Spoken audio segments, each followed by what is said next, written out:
So welcome again. Thank you for joining us.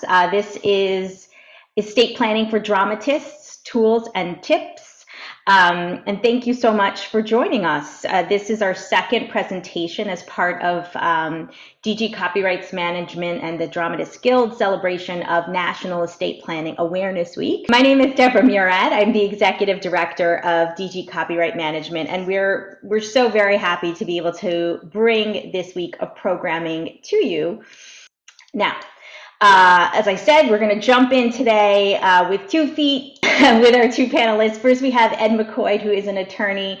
He represents and advises clients in real estate and administration. Not real estate, in estate planning and administration matters, real estate purchases and sales, and intellectual property rights transactions, and protection in the area of print and digital, book publishing, and other media.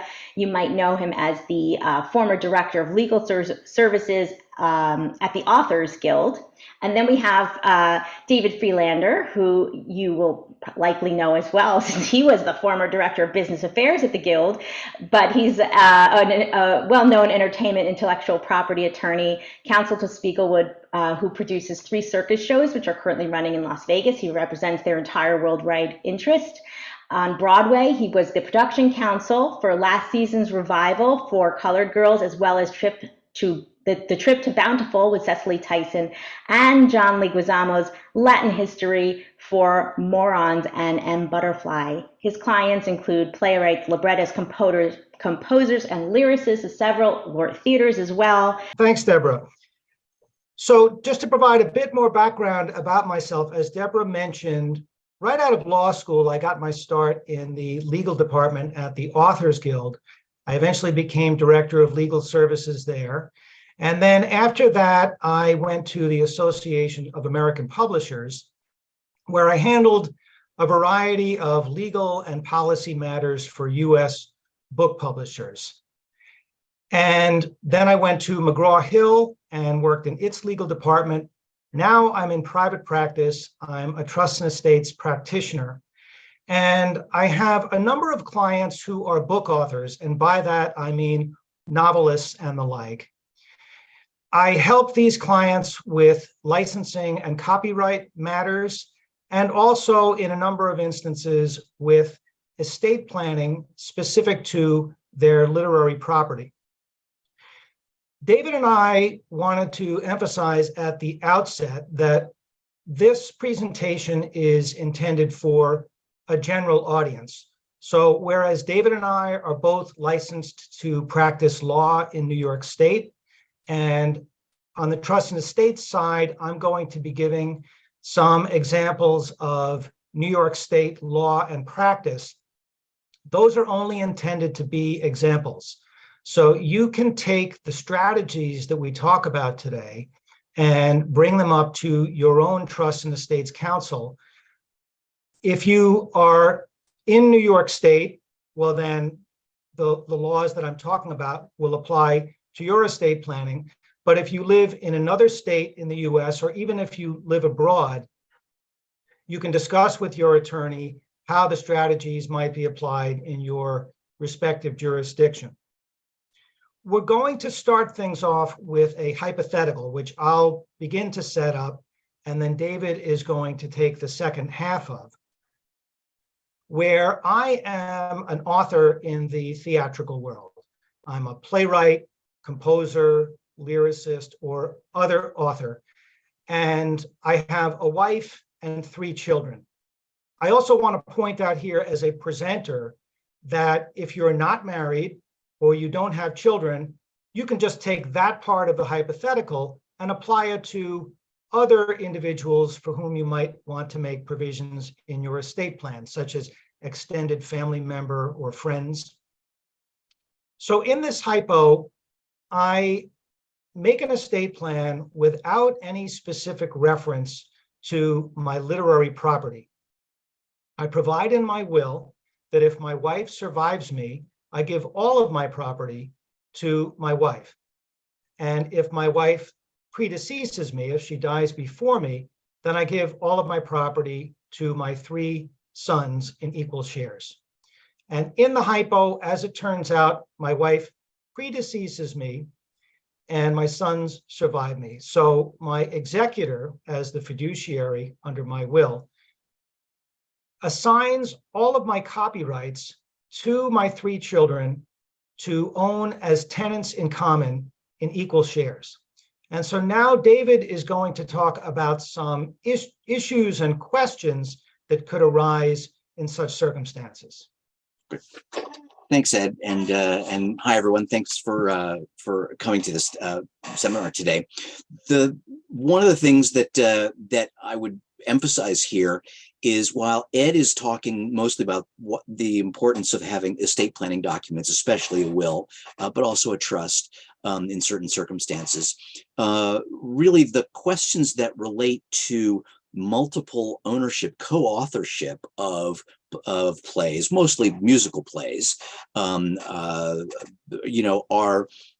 important to consider, and point to a document that's even more important, I think, or in my opinion, than a will, and that's a collaboration agreement among the authors. And as you, as guild members, probably know, the Dramatists Guild has a formed collaboration agreement that's really useful and helpful in this area. And one of the reasons that it's important to have a collaboration agreement is because it addresses a number of issues of copyright that will play out in terms of, and Ed's hypothetical, what rights his children have to the musical that he's written. For example, as many of you may know, and while this is not intended to be a copyright seminar, the Guild's sample collaboration agreement has provisions in it that expressly state that this musical that's created by several co-authors is not to be deemed a joint work under the copyright law. And the reason that's important is because the co-owners of a joint work, as Ed was talking about with his kids being in the hypothetical as being tenants in common, what it means is that each co-author has an unrestricted right to license the work, subject only to an obligation to account to the co-authors for their pro rata share of the income and profits. And so, if Ed was a co-author of a musical, his children wouldn't necessarily have the exclusive right to license his work.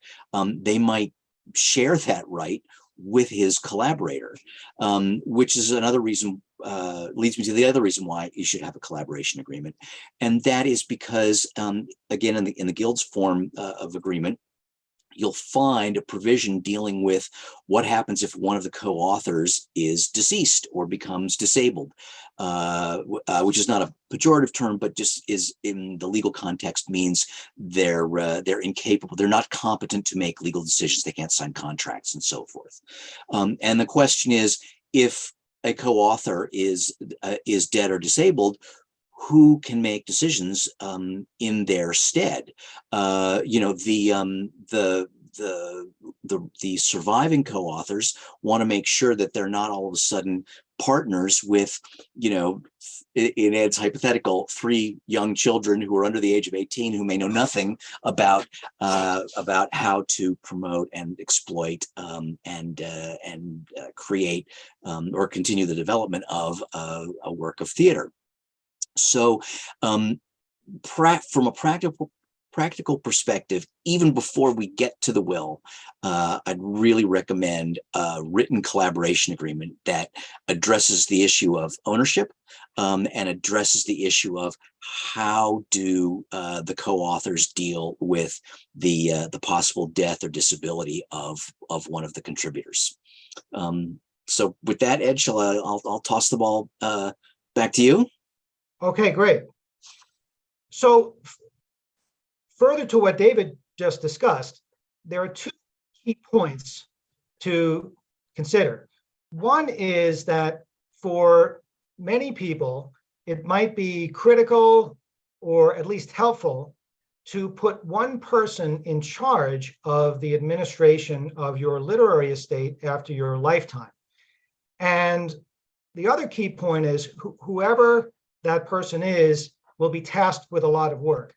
Sometimes it may make sense, and I'm going to get into a fair amount of detail on this topic in a few minutes, to set up a literary trust, and the person who is the sole individual in charge of administering the literary estate in that case would be called a literary trustee.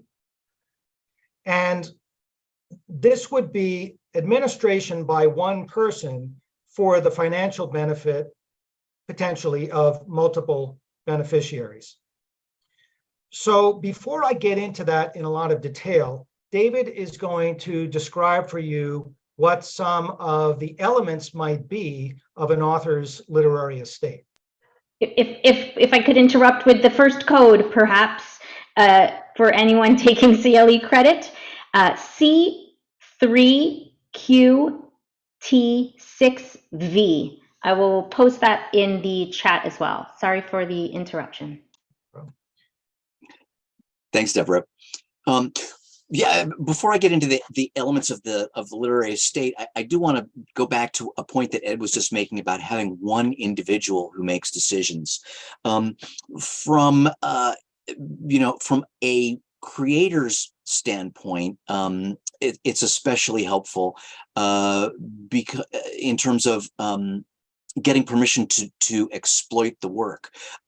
Just by way of example, I represented a playwright who wanted to adapt a really well-known children's book where both of the co-authors had died, and each of the respective co-authors had left their copyright and created a trust, and the beneficiaries of the trust were the 6 children of these 2 co-authors. And while it may be that easy to get the attention of everybody if you're a movie studio knocking on the door saying, hey, we want to make an animated motion picture based on this work, on all 6 beneficiaries / trustees will sit up and take notice. The fact is, if it's something that's going to be less economically substantial for the trust, and it's hard to get their attention, and trying to marshal 6 people who had to sign off on whether or not a short dramatic work that was going to be seen in a very limited circumstance was something that they would agree to. It took well over 2 years to get everybody's permission. So having one individual who makes decisions is really important. So in terms of what is in the literary estate, the first thing is going to be what is under the Copyright Act referred to as copyrightable subject matter, which means all literary creations. So plays, musicals, songs, treatments, whether or not these works are registered with the Copyright Office, they're still protected by copyright as long as they are, as the Copyright Act says, fixed in a tangible medium of expression, which can be on paper, but it can also be digital, which leads me into the next category of what is included in a literary estate, and that are digital assets. And these are increasingly important, mostly because everybody, not everybody's, but most authors' work product is found on their laptop or their desktop or a tablet, or some other electronic device. And so it's important in your estate planning to identify what your digital assets are. That also includes, as many of you may know, social media accounts and access to the social media accounts, which also means passwords and the right to access and control those social media accounts. Many authors, are very active in the promotion of their own careers, as they should be, in my opinion. But that also means that the the mailing list, the friends list, the contact lists, the posts that are on their Facebook feed or their Instagram feed, whatever. Those are all digital assets that may have significant value in ways that are different than the actual text of a script or the music and the lyrics of a song. The other thing that should be taken into consideration too is whether or not, as part of the personal property of the deceased author, there might be a library, of physical scripts, publications, books that have been collected. I worked on a matter once with representing a beneficiary of an estate of someone who was an editor of books and had also written a number of compilations and done introductions and so on. But so he had books that he was the copyright owner of that was going to generate income for his beneficiaries. But he also had a library of about 10,000 volumes, many of them first editions, many of them signed, so that there may be physical copies of literary works that have value and that need to be taken care of, that may be best left under the direction and control of a literary executor or executrix, rather than simply the overall executor. In this example that I was just talking about, there was an executor of the estate, and there was a separate literary executor who was responsible for licensing the copyrights that the decedent owned, and also for disposing of his collection of books. So those are really sort of the three main categories of what is in a literary estate, both physical and digital, and the intellectual property assets. And so with that, I think I'll toss it back to Ed to talk about establishing a literary trust. Okay, great. Thanks, David. Those are great examples. And in terms of the literary trust piece of this is if you decide that it might make sense for you to set up a literary trust, well, then yes, the question becomes, the first question is, how do you set up such a trust? So there are two ways that I'm going to talk about. The first is you can have provisions in your will that bring a literary trust into existence after your lifetime and once your will is admitted to probate. And a trust created under a will is called a testamentary trust. The other way that I'm going to discuss is by establishing a revocable living trust. So a revocable living trust is created by a person whom we alternately call the grantor or settlor. And in New York State, you can set up a revocable living trust by executing a trust agreement or trust declaration. In many instances, the settlor during her lifetime serves as the trustee of her own trust and often is the sole beneficiary of the trust during her lifetime. And then she names a successor trustee, or if she serves during life with a co-trustee, then that person could continue on. But one way or another, there are provisions for, David mentioned, potential incapacity at some point in a person's life. So if the settlor at some point no longer had the capacity, due to illness or otherwise, to act in the role as her own trustee, then her co-trustee or successor trustee would step in. Also, upon the death of the settlor, a successor trustee will administer the trust. So the trust is set up both by executing the trust document and then funding the trust with, or transferring into the trust, property that will constitute the trust corpus. And the settlor during life has essentially total control over the trust and the property in the trust. So she can put property into the trust, she can withdraw property, she can change the provisions of the trust by amending the trust declaration or trust agreement. She can even shut down the trust altogether and take everything out.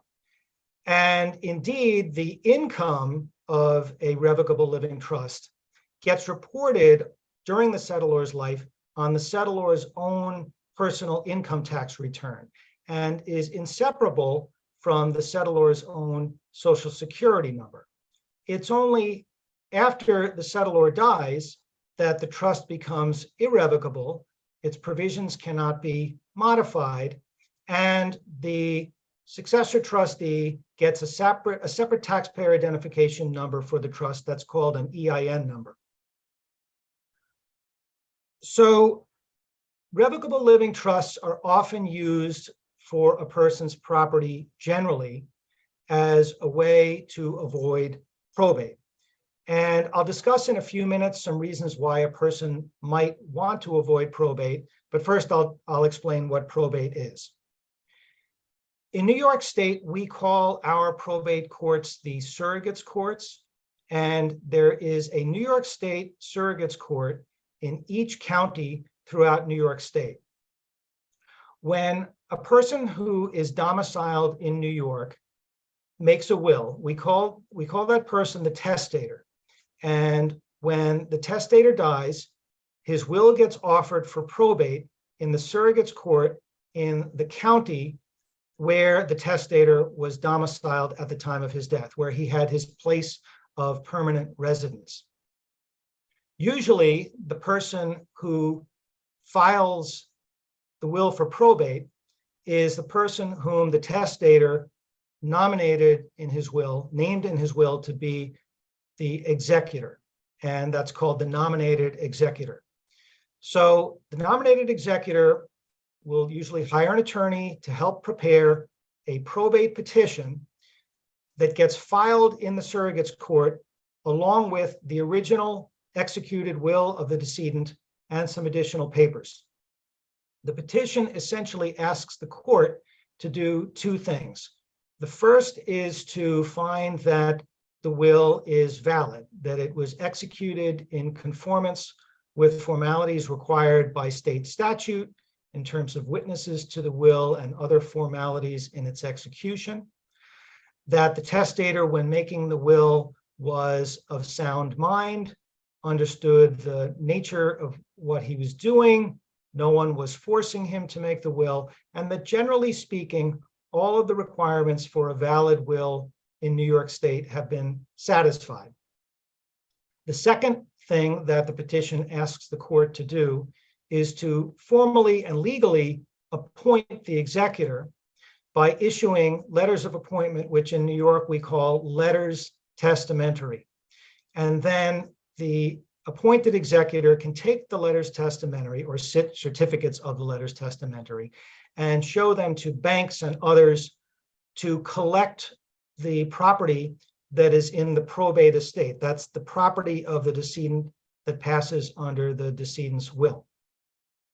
Then the executor uses estate property to pay estate debts, so outstanding debts of the decedent, funeral expenses, the decedent's final personal income taxes on final personal income tax returns, any fiduciary income taxes for income that the estate takes in after the death of the testator, other administration expenses, and normally an executor will take a commission for serving as fiduciary, and then ultimately the executor pays out the balance of the estate to beneficiaries in accordance with the will's provisions.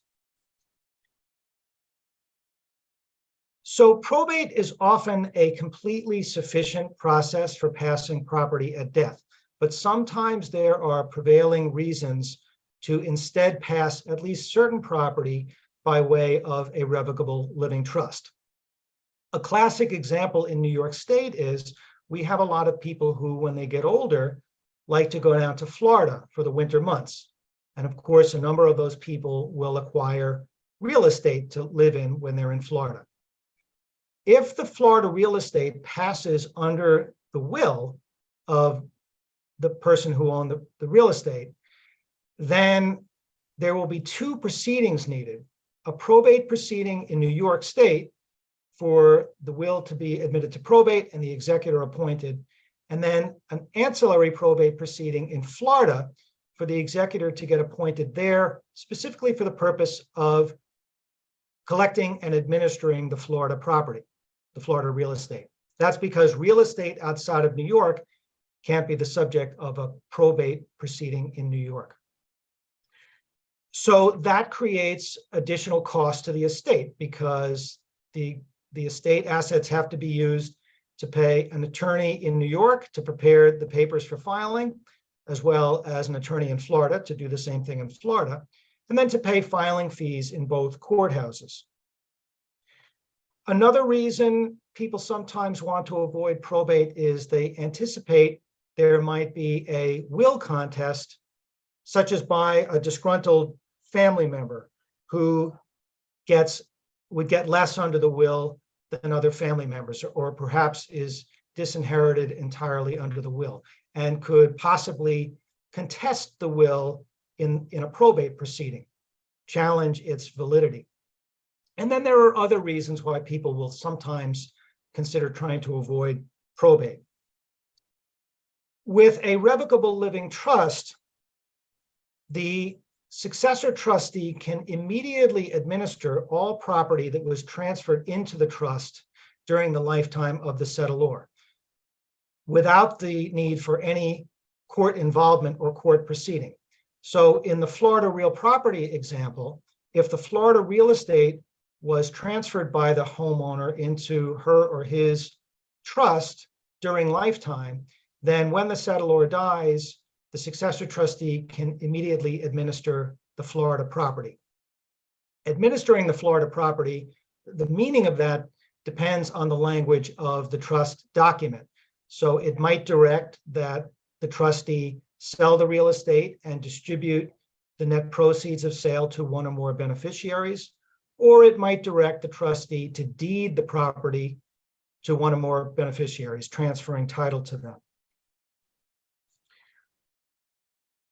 I should note that there are also other ways besides a will and a trust to transfer property at death. One way is a beneficiary designation on an account. So when you open up an investment account or a checking or savings account, the bank may provide you with a form that you can fill out, providing that upon your death, the assets in the account will immediately be transferred to whomever you name as your beneficiary. And again, there's no need for a court proceeding. That's just a contract between you and the financial institution. Another means is with respect to real estate or property, again, like financial accounts, having joint ownership with rights of survivorship, or in the case of a married couple, a tenancy by the entirety.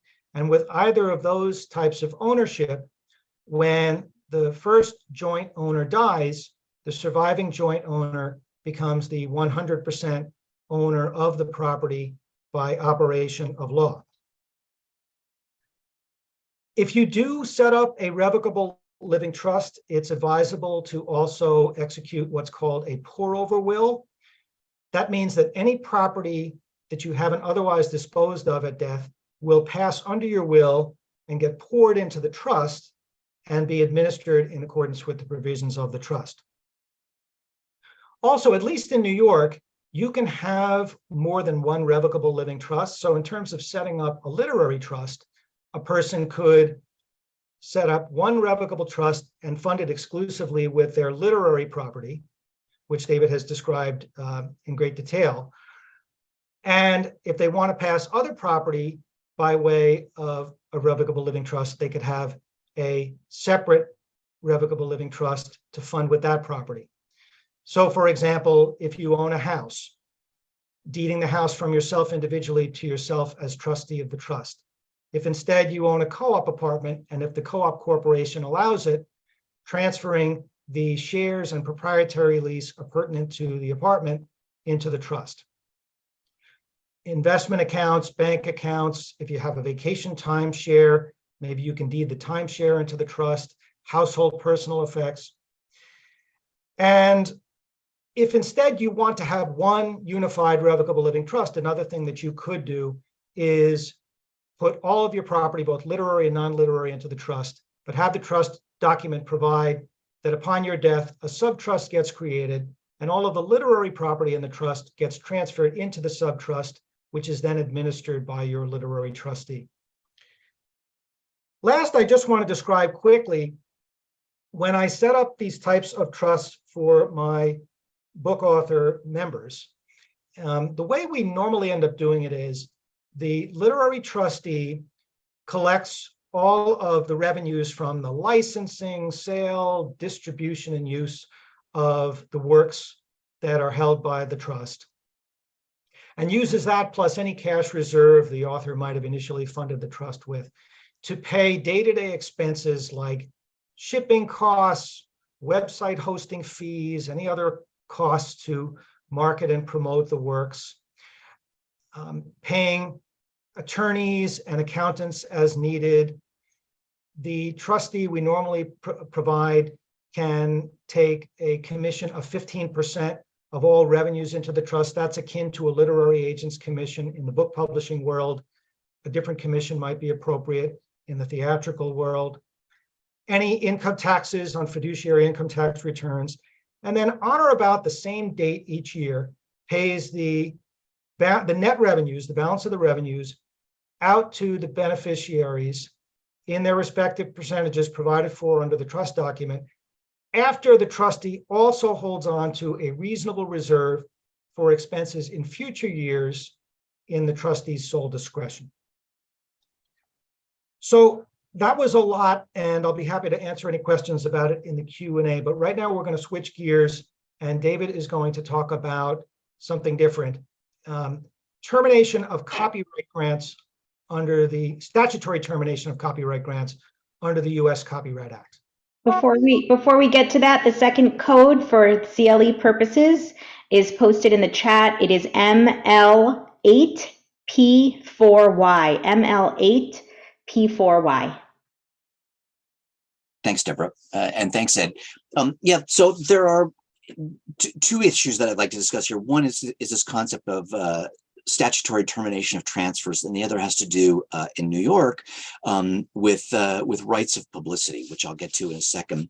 But in brief, for those of you who may not know about this aspect of the Copyright Act, there is a provision in the Copyright Act that's meant to address those works which at the time of their creation may have had a little bit of value, but then went on to become extremely valuable, and where the heirs or the authors, if they're still living, may think, hey, this has made billions of dollars for the movie studios, and I only got, or my father only got, or my mother only got, $10,000 for the rights. And so the Copyright Act allows for the copyright owner, whether it's the author or their heirs, to recapture that copyright. And it's generally speaking, and I'm only talking very broad terms here because there are a lot of ins and outs of the statute and how the mechanics of it work. But generally speaking, after about 35 years, the copyright owner can recapture those rights. So that, that may be another asset that that comes back into the estate. So if an author has created, a play and sold the movie rights to that play, which then become for a fixed amount, but then that play becomes fabulously, or the movie version becomes fabulously successful and generates a tremendous amount of income, the heirs under the in the estate can, at whatever the determined date it would be, reclaim that copyright and bring it back into the estate, and then have the ability to license a new audiovisual production, let's say. So it's important for the literary executor, as well as the beneficiaries under the will, to be aware of whether or not the literary properties that were created by the decedent are increasing substantially over time, and after death. So that's one thing to keep in mind. The other thing to keep in mind is that New York has recently passed a statute that brings it in line with California and a few other states, that grants what's known as a post-mortem right of publicity. And rights of publicity may not be a valuable asset for everybody. For the right of publicity, generally is the right to use your name, portrait, picture, voice, signature, for advertising purposes or purposes of trade. Now, no one is in their right mind anyway is going to use my name to promote a box of cereal after my death. But there may be among you authors with reputations that extend even beyond simply the theatrical world, where your right of publicity might have a significant value. And New York now has created a statute that makes that right a property right, like intellectual property, like copyright, but it's a right that exists and can be exploited for a period of 40 years after the death of the individual whose persona is being exploited. So that's another. It's not a literary asset, but it's certainly an intellectual property asset that you should be aware of. And again, it's unlikely that it's going to be at play in the majority of estates of authors, but there are some for whom it may be a consideration, and that's something too for literary executors and for beneficiaries to keep in mind. And then the one last thing that I wanted to go back to just had to do with the digital assets management clauses, because I just was looking at the voluminous examples of what digital assets include that many people might not think of, and which are important to be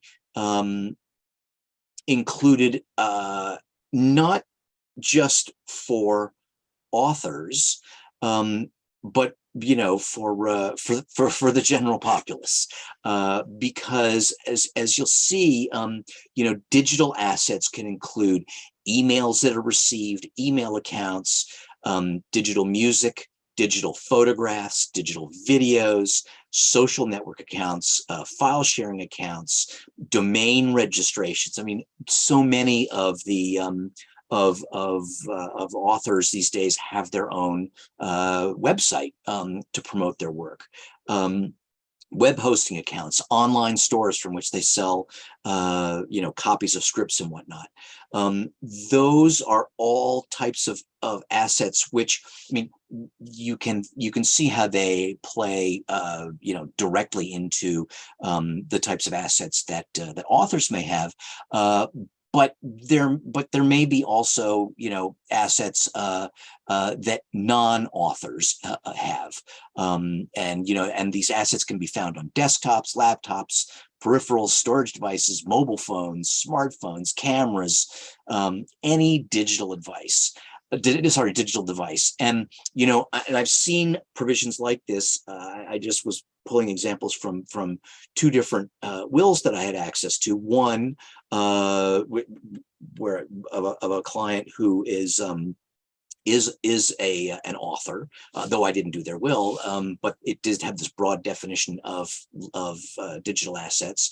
And the other came from my parents' will, neither of whom are authors, but as I'm watching them, in their elder years, I'm concerned about, hey, How do I, take care of their Facebook account? How do I take care of their other social media accounts? How do I gain access to their computers and so on? So for a variety of both artistic and practical matters, it's really important that that you address this concept of management and access to digital assets in the estate.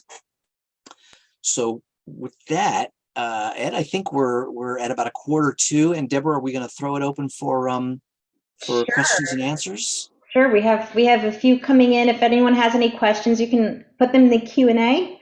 But we'll just start in. Somebody was asking, if my trustee dies and there are no children, who is the successor? Is it wise then to have a law firm as a successor trustee so that there's always someone to administer the trust? So who does it go to if the trustee dies, and should there be a successor appointed? Yeah, and so to start my answer to that question, something to keep in mind too, this is really critical with a literary trust, because a literary trust could conceivably last for a very long period of time. Most copyrights nowadays last for the life of the author plus another 70 years. Or in the case of a joint work, I know David mentioned earlier, sometimes it's not advisable for copyrights to be held jointly, but if it is a copyright to a joint work, then it will last for 70 years beyond the life of the last of the joint authors to die. So you do want to have provisions in whatever document creates a literary trust for longevity in terms of identification of beneficiaries over time, and also appointment of successor trustees. So in terms of the trustee part of that, the first thing is, to the degree possible, to name successor trustees. So if this person is unavailable to serve, or if they at some point stop serving, whom do I appoint to take their place as trustee? And even additional names beyond that. At some point, of course, it might be hard to predict into the future who would be an available and appropriate person to serve. So we include provisions for, first, any acting trustee, once all of the named trustees have had the opportunity to serve, to name a co-trustee or one or two successor trustees.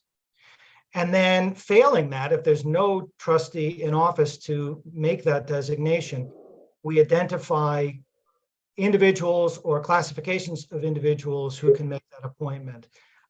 Like all my then living adult beneficiaries accounting for a majority of the shares, the beneficiary shares of the trust. Cool. Thanks. We have another question, David, going back to something you were talking about with the collaboration agreement.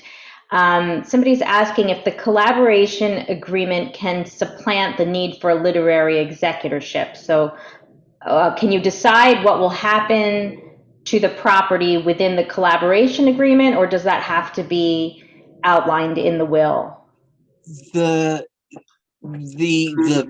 answer to the first question is, can the collaboration agreement appoint a literary trustee? And the answer is no, because there are certain procedural steps that have to be taken in the creation of a will or a trust that are not going to be met by by a collaboration agreement, which is essentially just a contract, among the creators.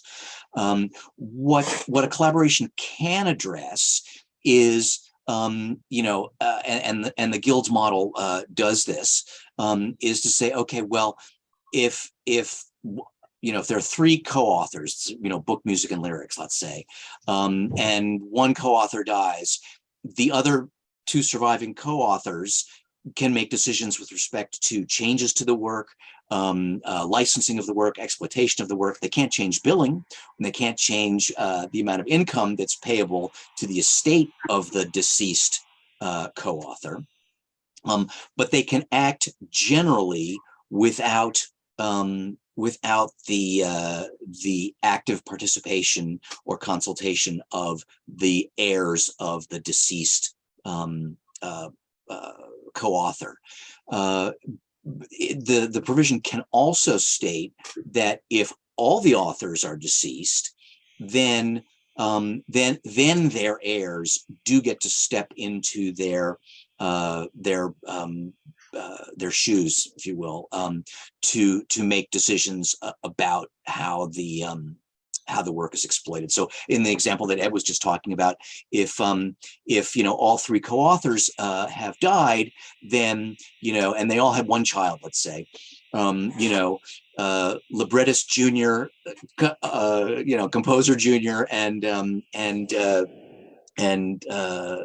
who's left, lyricist junior, the three of them would then be empowered to make substantive decisions about changes to the work and exploitation of the work.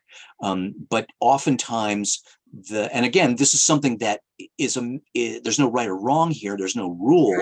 It's what all the collaborators, all the parties to the collaboration agreement are willing to agree to. They can determine, how decisions are going to get made after the death of one or more or all of them. Great. We have somebody asking if an executor needs to be a U.S. citizen. She has a revocable trust and would like to name her nephew executor, but he has a green card. Yeah, well, it depends what jurisdiction you're in. I want to emphasize that. There are certain qualifications for an executor. I don't think a non-U.S. person can serve as executor. But again, I'm only talking about New York, so you have to consider where your will is going to be probated upon your death to determine the applicable state laws in terms of qualifications of an executor. Okay. If you fund your trust with songs, plays, musicals, do you have to then change and re-register the copyright to indicate that the trust is now the owner? So yeah, okay. In terms of making a transfer of assets into a trust, the first thing is an assignment.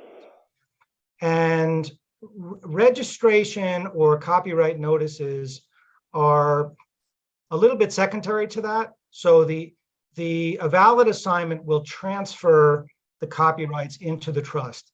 It is not a bad idea to register copyrights, or at least register transfers of ownership with the U.S. Copyright Office, so that if an action ever needs to be brought for infringement, you have the prerequisite registration for statutory damages for infringement. And also, you're letting the world know any inquiries about permissions and use of works, here's where they should be directed to. Sometimes people, with my clients, sometimes they don't want to change the notice on the copyright page to indicate that it's a trust. A faulty notice is not fatal in terms of copyright protection, but ideally you put a correct notice in the name of the trust. And I've seen many reputable authors' estates, there is a copyright notice in the name of a trust. So I think it looks completely professional. To continue the trust conversation, we have an author who's also a visual artist and is asking if she should have a separate trust for literary works and then visual works. Should those be two separate trusts? So you can have, I think one of the questions is the person whom you name as trustee, are they well equipped to handle whatever types of rights and agreements and works and are part of the trust? But so expertise is a great thing to have. And if you can get somebody with experience, the right industry experience, along with the willingness to really put in the time, then that's an ideal scenario. But I think the most important thing, and usually the most challenging thing, is finding a person who will be willing to step up to the plate and not only manage existing agreements and existing works, but to find opportunities for new productions, new uses of your works, to really be a champion of your works. That said, you can have 2 co-trustees or more, although usually we try to limit co-trustees to 2, of one trust where there's a division of responsibilities, or you could have separate trusts for different types of property. Great. We have a couple questions on how much things cost. So let's see. How much do you pay the executor? The executor in New York State, there are a few ways this can be dealt with. One is you can specify that the executor, if it's an individual as opposed to a corporate fiduciary, will get no compensation. People don't usually provide that because the executor does a lot of work over many months. You could also specify your executor's compensation, but what most people do is allow the executor's compensation for the statutory default to apply. And so there's this sliding scale in New York where the first $100,000, it's 5% of the estate, then 4% of the next 200,000, then it ticks down to 3% for the next 700,000. Then it goes to 2.5% and eventually down to 2% as the estate gets larger. And for a trust, there are also in New York statutorily prescribed trustees commissions. There are annual commissions based on the size of the trust at the beginning or end of each year.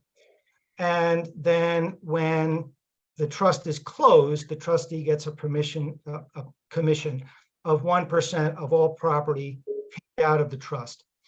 But like with the will, the person setting up the trust can specify the trustee's compensation. And with these literary trusts, for my clients, the 15% of gross revenues people seem to like that. They feel like the trustee is acting a lot like a literary agent, and they want to provide sufficient compensation for it to be worth the trustee's while. So that's what we typically do with our literary trusts. So I'm just curious. So then if it's a literary trust, would the statutory rates apply like to a literary executor, same as a general executor? Why if the document didn't speak to commissions. Oh, okay, interesting. Okay, how expensive is it to set up a literary trust? So, okay, the costs involved include you have to pay the attorney to prepare the trust document and supervise its execution. And you have to transfer property into the trust. There's, in terms of that, for other property, there can be a cost associated with that, like filing fees to record a deed with the county register if you transfer real property into the trust and things like that.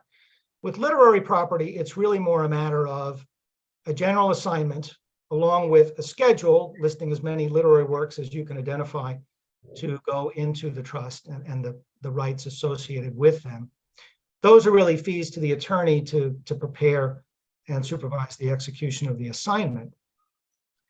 Then you have to, so as I was saying, during the lifetime of the settlor, there are no fiduciary income tax returns that get filed. But after the death of the testator who sets up such a trust in their will, or a settlor who creates a revocable living trust, after they die, then the income of the trust has to get reported on fiduciary income tax returns each year at the federal and state level if you have a state income tax. So then you've got to pay either an attorney or an accountant usually to help prepare those returns and file them. So that's another cost. So I can't put an exact dollar amount on it, but those are some of the things that factor into it. And there are some questions on how we can find someone to set up a literary trust. We were talking about this a little before the program. You know, what's the best collection of, you know, who would be on your team? Is it just an attorney, need a copyright attorney, or Right. both? Well, yeah, David and I talked about this a while back. And so in terms of when I do this for book authors, as I was saying before, I practice trust and estates law in New York. So if the author is a domiciliary of New York and they come to me directly, I can help them with their entire estate plan, including literary property. If they live outside of New York in another US state, they need to get on the ground trust and estates counsel licensed to practice in that state. But I have often served as a consultant to where the other attorney drafts the will, the general trust, whatever documents are involved. There are placeholders for the provisions pertaining specifically to literary property. I draft proposed provisions for inclusion, and then the other attorney, the author, and I work together to finalize those provisions. They get incorporated into the larger estate planning documents and then are executed under the supervision of the other attorney. I said to David that since I really work with book authors and book publishing, if an author in the theatrical space were interested in getting this kind of assistance, I would be delighted for David to be involved in the process. And he and I either could directly help a New York domiciliary or could assist an out-of-state domiciliary in the consulting capacity that I described a moment ago. And David had said he is willing to be involved.